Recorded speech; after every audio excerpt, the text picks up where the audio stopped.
Good afternoon, everyone. My name is Saoirse, and I'd like to thank you all for joining our quarterly feature releases webinar today. In a moment, I will be passing you over to Neil McGough, our Director of Technical Sales and Client Support. But first, I'm just going to run through some general housekeeping points before we get started. So on joining the webinar, everyone has been automatically put on mute. Time has been allocated for your questions at the end of the webinar, so please ask any questions you may have in the designated question section of your GoToWebinar control panel. And for any unanswered or follow-up questions that you may have, please feel free to email us at marketing@learnosity.com. Finally, just a reminder that this webinar is being recorded and will be emailed to everyone who is registered. Again, I'd like to thank you for joining us today. Now it's over to you, Neil. Great, thanks for that, Saoirse. So just to introduce myself again, my name is Neil McGough. I'm Director of Technical Sales and Client Support with Learnosity, based in our New York office, and it's a great pleasure to be talking to you all today and all those people listening in after the fact on the webinar to kind of run through a little bit of what we've kind of done in Q3 and Q4 this year.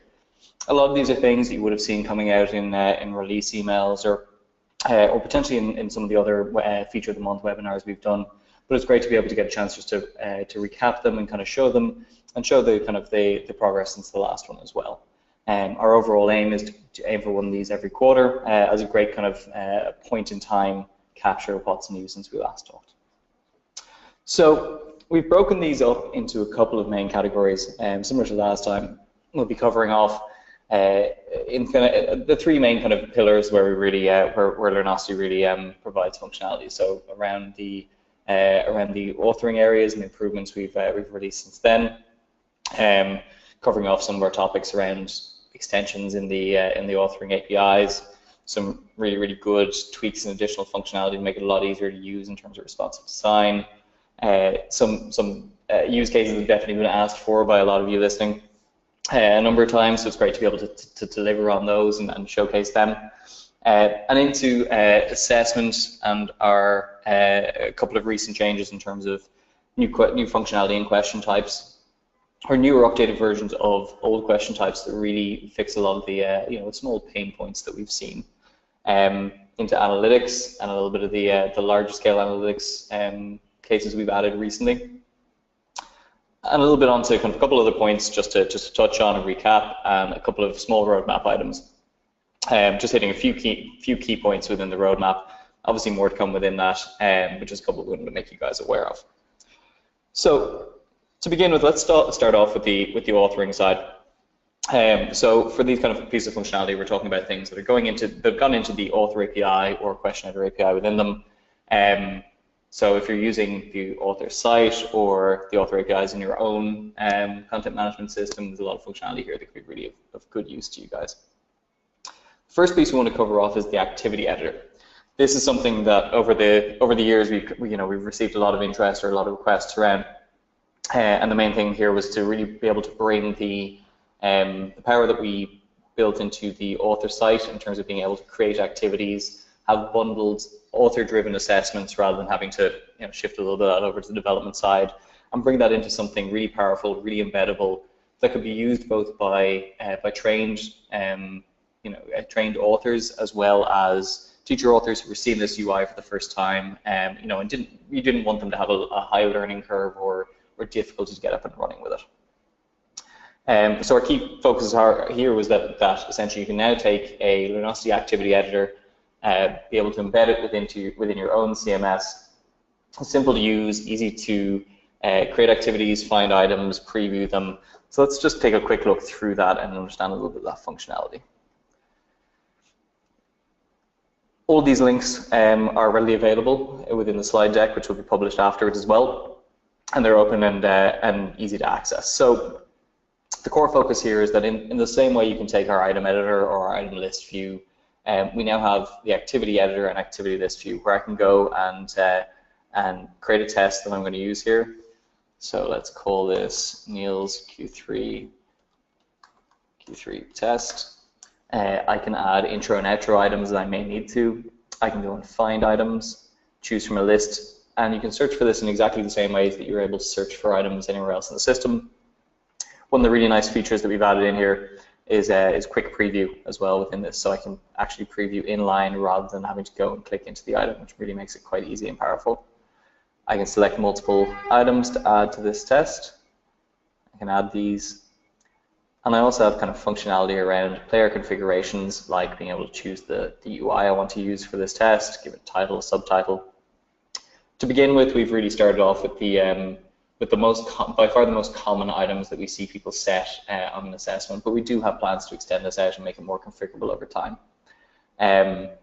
Able to, I had to check out various details and descriptions for it, be able to see the actual source behind it, and also able to preview this test and see exactly how it looks and feels with these couple of simple items, and save this for later use. So it really brings out, a lot of those kind of things that otherwise, if you were building out your own teacher authoring solution, you'd need to build out some of this functionality yourself. We've now got into one droppable component that you can drop onto the page, configure as you need, and really make it hugely powerful. The next feature we'd like to run through a little bit here is responsive edit and preview within the question editor. The main change here was our question editor is kind of primed around two main modes. You see it in a two-paned edit preview mode, where you had your edit options down the left-hand side, and a preview of the live question on the right-hand side, or just an edit mode, which meant that you had a selector to switch between those and took up the full width. And what we started to realize over time was that a lot of the choices people were making about when those were applicable was much more driven by screen size and real estate rather than preferring one mode over the other. So our main aim here was to build in functionality by which we could have this automatically switch between the two modes. Within this animated GIF here, you can see that as I drag and reduce the screen real estate, when we hit a certain cutoff point, we can drop that down to a single pane view. Makes it much easier to use and much easier to build a responsive user design that really functions well on tablets or mobile devices as one cohesive piece. And all of that's configurable in that you can choose the breakpoint where it should switch between those. So you can really make it specific to where you place it. Obviously, if you have a limited amount of space that you put us in the first place, you want to have a lot of control over when we break down to that smaller screen. So that's a really good enhancement. We think will make a big difference in terms of building responsive applications around Learnosity. Reusing shared passages is a feature that came out shortly after the last one of these webinars. And the key thing here was to allow easy discoverability of shared passage content. The most common use case we come across for this is usually English language arts content. And people want to be able to create multiple items, but have a single shared passage, and also know that from an editorial point of view, if they're making a change in one location, that will be updated in other areas, and that they don't have the overhead of having to go and update the 7, 8, 10, however many items that may all rely on that one core piece. So really, really easy to use. We'll just flick through quickly to a demo and example of this. It's a configuration option for the author API. You can also use it within the author site. It's opt-in, so if you're using the author API and want to use this, please just look at the documentation or reach out to Learnosity support. If you're using the author site and wish to use this, please reach out to us and we can reach out to Learnosity support and we can turn this on for you as well. And what this enables is this little three-dot button on the right-hand side, which gives me a find existing passage option here. When I click into this, I can then discover all the different passages that exist on my side. I can click into them to preview. I can select this one and have it automatically added to the item.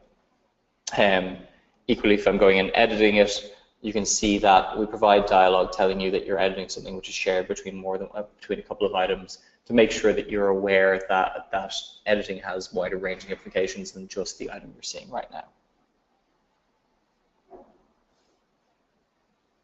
One of the other key areas we looked to bring into the author API was tagging. So previously our tagging UI was very much built into the author site. When you started going and taking our plug and play components and bringing them into your own site, it was possible to set tags on items, but you had to do it programmatically behind the scenes. So a lot of the UI and UX for that was something you had to define out yourself. What we've aimed to do here is actually take that, build it into the author API, so you can opt into having that UI out of the box And it just becomes another piece that you don't have to build, or a piece of technical debt that you can shift off and start using inbuilt Learnosity functionality. So let's take a look here as to how that looks.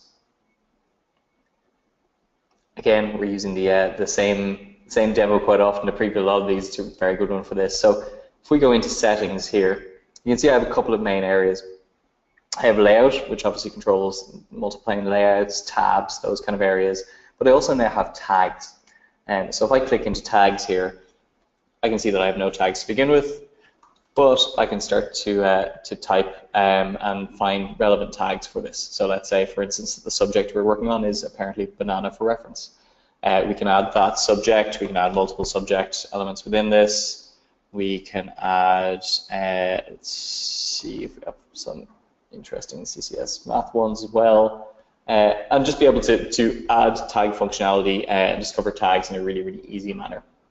So again, you can just really take a lot of that heavy lifting around components that you need to manage yourselves right now that you can entirely drive through Learnosity UI out of the box. Geometry and chemistry symbols is a bit of an update in terms of how we do a bunch of math functionality, or how the options that we provide within that. So this is kind of based off a lot of feedback we've gotten over the last while to try and provide things more relevant to modern math questions. So this is expanding so that all math question types now also potentially have the option to use the chemistry symbol group if needed. So in cases where it just provides an extra few options for layout and character options within that.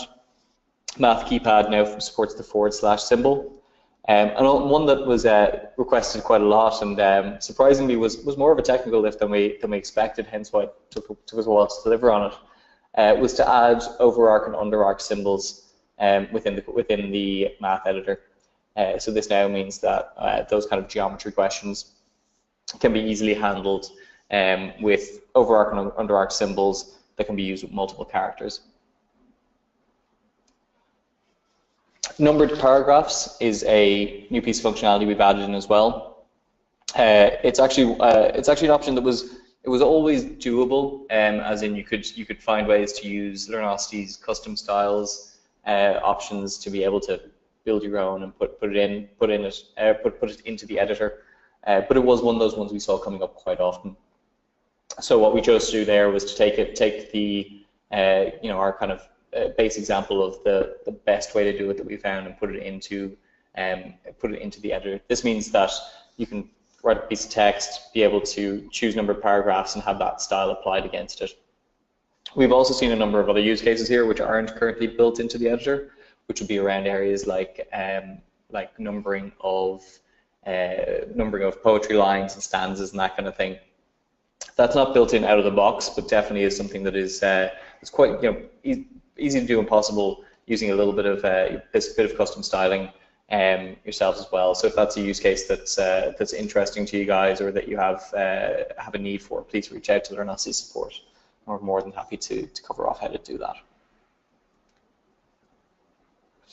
Item titles actually is another large one that we've received lots of requests for over the years. So the key thing here is that within Learnosity to date, an item really had just a reference served both as the as the core identifier in the system, but also as the visual identifier to a lot of people. So you would end up in cases where, unfortunately, the identifier to somebody selecting out a bunch of items to build a test was a global or a unique identifier, which really didn't make any sense. So what we've done now is to add a second layer of information there. Items will still always have references, and they'll be the underlying driving mechanism for associating an item to an activity or using an item in test at any stage. But we've added a second layer on top of that of item titles. What this means is you can choose to opt into this, and behind the scenes, your item title will be immutable or only changeable by developer actions. But your author can provide a nice, friendly UI title on top of that makes a lot more sense when they're creating an item, or makes it much easier to discover content rather than relying on a piece of data that really doesn't work too well for that.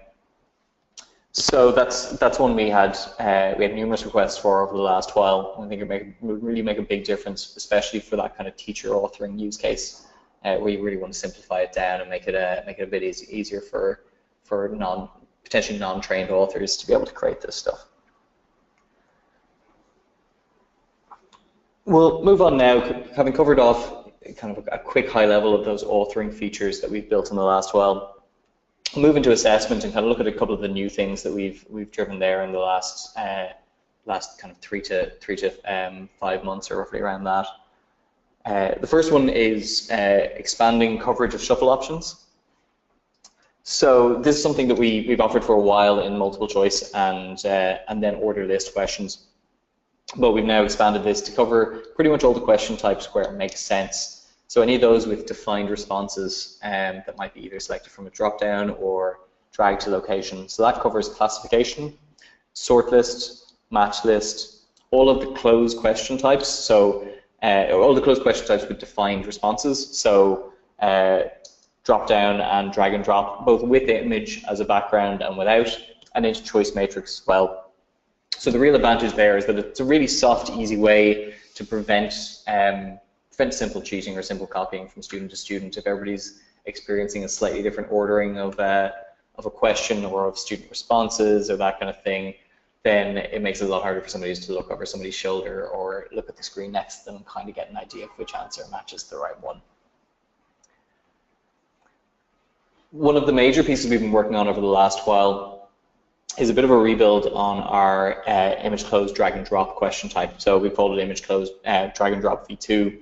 But if you look in the latest question editor at any stage, it's kind of seamlessly replaced the old one. It's a really new and improved version of the previous label image drag and drop. Our previous label image drag and drop, as it got a huge amount of use over time, we noticed a couple of core pain points around areas like scaling for larger or smaller screens, trying to get positioning exactly right so that the student experience would be correct. And there's kind of a bit of learning we only really got as we saw more and more question types out in the wild and saw the type of questions that authors really had to go and build with this. So what we've done is taken that same core underlying concept of an image drag and drop question type, but improved it vastly in a couple of key areas. One is that response containers are very much sized and scaled to the image themselves now. So you'll see in a moment when I'm kind of going through and authoring one of these, I select exactly where the response container should be in all dimensions, and as we size and scale it, it grows and shrinks in relation to that. The other main option that we did here is also to allow multiple responses into one response container. This was an interesting one that we started to see, especially in younger grades work, where people want to be able to use these kind of question types for more formative concepts like drag 3 stars to the night sky on an image, and really what you're trying to test is just simply that the learner understands the concept of 3 stars within that. And these were ones where we really hit the edges of what our functionality could do.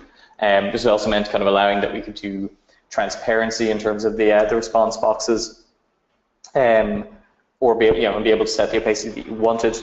Overall, it just provides a significantly more consistent, more powerful, and more standardized in terms of being sure of the user experience overall. So let's take a quick look at that.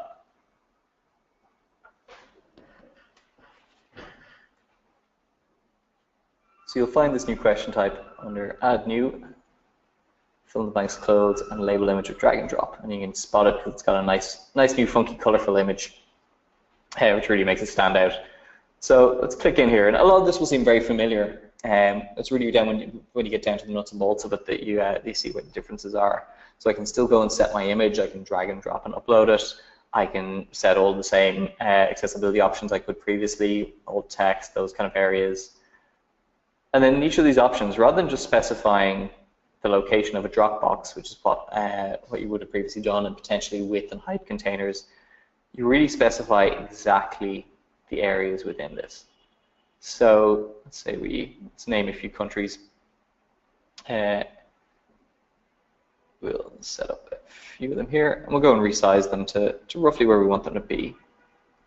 So let's say that's going to be, let's remove option 4. And we'll keep number 1 about that size. We'll make the Canadian one a bit smaller. I can make it taller, whatever other size elements I may need. I'll make the US one kind of further out. I'm going to say that I can allow multiple responses per container.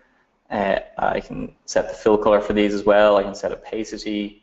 I can apply that. You can see now that I have more transparent drop boxes within this. And I'm going to say USA, Canada, and Russia. So let's just get these answers quickly. Obviously, you'd still be able to put images or whatever other content you may need into these. It's still equally as powerful in those kind of terms. I can shuffle possible responses mentioned. I can make the responses themselves transparent. But let's test that out as a student now for a second and see a couple of cool things. So I'm going to go and drag more than one response box into here. So you can see at this stage now I've dragged more than one piece, but I've also nearly filled it up. So let's add Russia in there as well. And what you notice here is this little 3-dot box. So this means that we can provide more options in there, and students can click and see what else they've entered in. So it means that you can build much more complex question types. Most importantly, ones that also, as we look at this and as we start to scale this image, you'll see that we seamlessly scale all this kind of stuff down. And it's just really a hugely improved experience for authoring and student consistency. And it's a revamp of a question type that we're really, really proud of.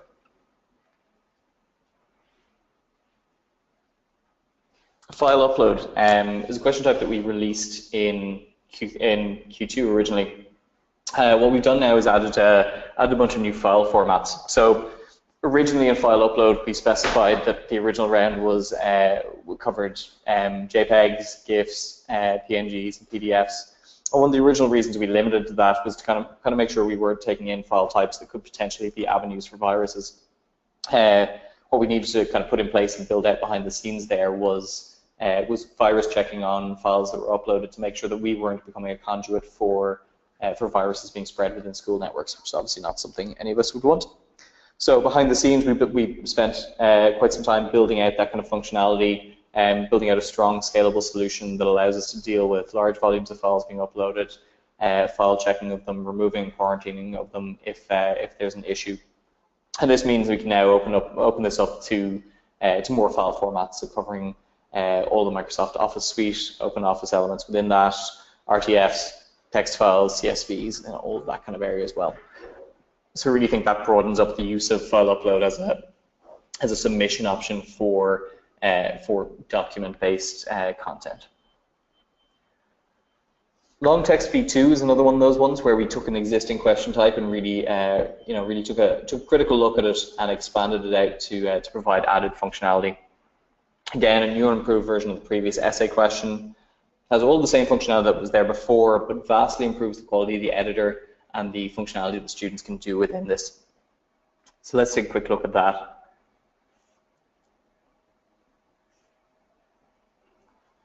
So again, if we go to add new, we'll find this under written and spoken, an essay with rich text here. So at its simplest, when we're looking at it, this looks exactly the same as the old one. But the major thing we've added is new functionality to allow student access to more complex editing options. So whether that's removal of formatting, text alignment, block quotes, superscript, subscript, indentation, page break, line break elements within that, the ability to insert tables or use an advanced character map. So what we started to see was, our previous essay question was great for younger to middle school kids where the editing options weren't really required, or sometimes kind of got in the way of the student actually going and answering. They spent their time messing around with the editing options instead. But when you start to get to high school or higher ed or those kind of areas, more of these options are really mandatory for it to be a good essay question option there. So that can kind of provide that functionality now on top of it. With both of those, it's really easy to move up in terms of the question types. Long text v2 is one we can look at doing across the board really easily. When it comes to image close association v2, it's worth flagging with Learnosity Support, and we can walk you through the route for it. It's all compatible. It's just a question of do the response box mappings fully align, that kind of thing. So it's worth getting authors just to double check areas like that. But we're more than happy to sit down and kind of discuss through those options with you.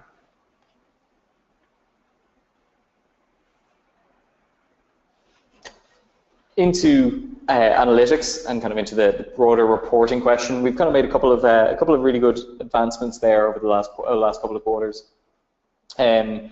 The first one being a bunch of enhancements to our aggregate and cohort reporting sections. We've had this as a feature since about Q1 of this year, but the major improvement was to provide not just kind of basic raw information, number-based stats on the averages within that, but to provide significantly more advanced plotting functionality to be able to do things like box and whisker plots, plot certain lines on a chart, be able to look and drill down and see how a student did in comparison with their overall class, their school, their area in the district, and those kind of things that made it really complex. I won't go too deep into this one right now. One of the key things here is that we actually covered a lot of this recently on one of our Feature of the Month webinars presented by David O'Sullivan, and it's a really, really good deep dive into what it does, how to do it, and the best use cases for it, and how to get the most power out of it. So if this is an area that you're interested in, I'd hugely suggest having a look over the Feature of the Month webinar and covering back over a bit of that. On the flip side of that, one of the other areas we've concentrated on has been around item analysis. So the key functionality here is to be able to give you guys more power and more stats around how your items actually perform in the wild. So what do we really care about there? It's analysis against either all of your item bank between certain dates or certain activities to be able to find out information that kind of targets use cases like how easy or hard is the question for a target cohort, how well does that question discriminate in terms of ability for, or in terms of how the student did overall in that assessment. If I got this right, how likely am I to have done well in that exam? So what this means is you can use the data API to generate a data set that you pull down really easily that covers information at a really, really analytical level, covering the item reference, the question reference within it, number of times it was attempted, the overall p-value for the time range and that question for everybody who did it, standard deviation on that, discrimination index as well. So how likely is that how likely is a student to have done well if they did well in this? And the key thing here is, this can empower both large and small companies with strong psychometric functions, or maybe you don't have any in-house psychometric functions at all. In that there's some really, really easy ways to be able to filter this just to find the content that might not be, it might even be just misconfigured. Be able to see the questions where, hey, do you know what, nobody has ever been able to get this question right. Why is that? Is it that the question is too hard? Is it that the question validation isn't set up correctly, and therefore I as a student really can't ever get this right no matter what I do, and be able to fix that kind of stuff very, very easily and make your content better and stronger. Just flicking actually into one other area which I touched on at the start, but I think we're missing a slide in it. In the kind of the other category, one piece we put in place, which I want to draw attention to, was around some improvements we made around reporting of issues or alerting of any potential problems within Learnosity, if we're experiencing any delays in processing or that kind of stuff. So obviously these are things we aim and we strive and we succeed in making them very, very, very rare events. But to make this a lot easier and to be a lot more open and proactive around this, we created the site status.learnosity.com. So his proactive reporting across two different regions, our primary ones here being USA and Australia, across all different functions and kind of feature-based functionality, where we can provide immediate reporting if we start to see any problems here. One of the key things I just want to draw you guys' attention to is if there are people in your company who haven't seen this before, or you guys haven't seen it before, and you want to subscribe to alerts to get this, you can just click on subscribe to updates up here, enter in your email address, and subscribe by email. If there's an issue, then it means that we're able to push out updates directly to you when something occurs, be able to push out resolution times, updates during issues, all that kind of stuff. Again, it's the kind of thing we strive and we very much succeed in keeping to the absolute minimum, but it also just ensures that you have the information you need as you use Learnosity and as you build your systems around us. So going back into our slide deck, the last section here is just a quick light touch on a couple of roadmap sections. As I said, there's more stuff than this, but these are just kind of a couple of key ones that I want to catch up and introduce to the audience. The first one is a concept around simplification of state management. So what this is that when you're integrating Learnosity, one of the parameters you need to pass when putting a test on the page is state. And it means you have to say to us whether it's an initial state or a resume state, as in whether the student started it first or it's the first time this test has ever been seen. And one of the key things we kind of discovered over the years is that there are areas here where people can get slightly out of sync on their side with what Learnosity thinks we know about an assessment and that kind of stuff, and that can just lead to errors that probably shouldn't be in front of a student. So one of the key areas we want to do here, and that we're kind of finishing off in the next couple of sprints, is to simplify this down so that the core states will really be, kind of essentially a test state and a review state. So if you tell us to resume a test, but we've never seen it before because something was slightly out of whack, we'll just go and we'll set that up and we'll start from scratch and create all the existing records. Equally, you don't have to worry about telling us specifically that it's resume state. You just need to tell us to place that test back on the page, and we'll pull back whatever information we have about it. This will be going out in terms of new APIs. It doesn't really require any code changes to take advantage of, but just means hopefully that over time there's a bit of technical debt again there that you guys can lose if you can simplify down and just have an easier system to maintain and utilize. The other key area here was around improvements to the activity editor, which we touched on at the start. What we built is a very, very good, but very much a first pass of this. So we want to bring in some key concepts that we think will make this really powerful over the next quarter or so. The first one will be the ability to create items in line. So optionally, as well as going and finding existing items to add to a test, you can also go and say, hey, I want to add one right now. And this is pretty powerful and pretty key when it comes to teacher authors and workflow and that kind of thing. It's that switch from an item-centric workflow for creating a test to that test-centric workflow. With the former, you need to go and you need to create your bank of items, and you need to tag it as you need it to search it, and then you need to go and create a test from that. The aim here is that you have more so that the test is the real hub for somebody creating this. They may go and pull in other content, but if they want to go in and have the concept of the test first in their mind and be able to add items within that context, then this really makes it simple for them to do that. The second one is to look towards multiple item bank support for finding items when building activities. So for those of you who may use some of our content partners, this will provide a lot of power whereby they can pull from your own existing content, their own authored content, and a content partner very easily without having to go and build in more complicated mechanisms to do that. So it's a real simplification of how you can build that use case out. At the moment, it'll take a bit more custom work, but we want to bring that into something that's easy to do and easy to build out and really, really powerful. So that's a quick 50,000-foot overview of a bunch of key features that we've built over the last while. So I hope that gives you guys an idea of the major items we've built within that. There's also a lot of smaller stuff, tweaks or new features or that kind of thing that we've built into all the APIs, which probably aren't just big enough to kind of cover in a webinar like this. But you'll also find those all across the release notes or docs site And if you have any queries around those, again, please just reach out to Learnosity support as well. So with that said, I'd like to just open this up to any questions. So let's see if anybody has typed in any into the question sections. I can see a couple here now, so let me take a look.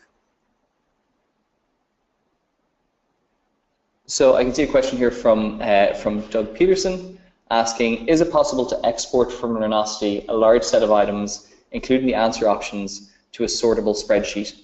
Because they need to create manuscripts to create audio for questions for K3 grade levels. So they can sort out duplicative word or phrases, so we're not creating multiple recordings of the same words or phrase. Doug, there 100% is. Our data API is really the key part of that. It's one of those things we don't necessarily have an export to CSV piece for this, because especially when you get to more complex question types, that can be a lot of information, right, and hard to organize or hard to normalize within it. But the overall aim here would be that the data API provides programmatic access to be able to pull all that kind of stuff out. Now, having said that, it's the kind of case that probably does require a little bit of assistance from your development team just to get a simple script pulled together to pull that kind of thing out. But it's 100% a really easy process once you get started on that to pull that kind of info out. I'm happy to field any questions you may have on that as to how to get started with that or what your development team might need to do. I can also see a question here from Joan Kelly asking, do you need to rebuild existing image Cloze to have the improved functionality? So you do need to move up these items to image Cloze v2. We're not doing that programmatically just kind of for everybody across the bat, for the main reason being it's all pretty much compatible, but obviously when it comes to specific positioning and getting exactly right in terms of the Dropbox fields, that's obviously something people are fairly strongly opinionated about and want to have control over. So what I would suggest there is it's one of those ones to have a bit of chat over and figure out the best migration route. It's the kind of thing that would be very easy to change them all up to v2 tomorrow, but we'd be more comfortable provided that there's an element of just kind of quick, speedy QA to kind of go, okay, that still looks fine, or that needs to be tweaked here or there, just to make sure it's all okay. But the aim is it should not be an arduous process. It just needs a little bit of QA. I can also see a question here from Katie Rocco saying, will Cloze math with image be updated like label image with drag and drop? That's not one we've looked at to date, Katie. So the thing with Cloze math or with Cloze text as well within this is that it's much more around the student entering into a text editor window. So we always size that essentially to the text editor piece. So we saw significantly more problems with that in terms of image drag and drop than with Cloze math or Cloze text. But would always be interested to see any kind of examples of where you feel kind of Cloze math is falling down or not, just not quite working for the types of questions you want to build with it.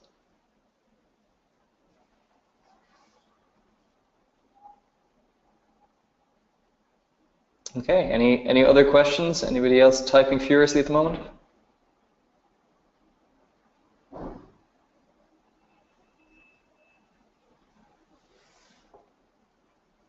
Okay, doesn't look like it. Looks like that might be the last one. But obviously, if any of you guys do have follow-on questions or anything like that, I think we mentioned, please email marketing@learnosity.com or else reach out to Learnosity support if there's anything, if you have an existing contact, I'm more than happy to help in any way we can. And other than that, thank you very much, folks, and happy holidays. Thanks, guys. Thanks, and enjoy the rest of your day. Thanks, Neil.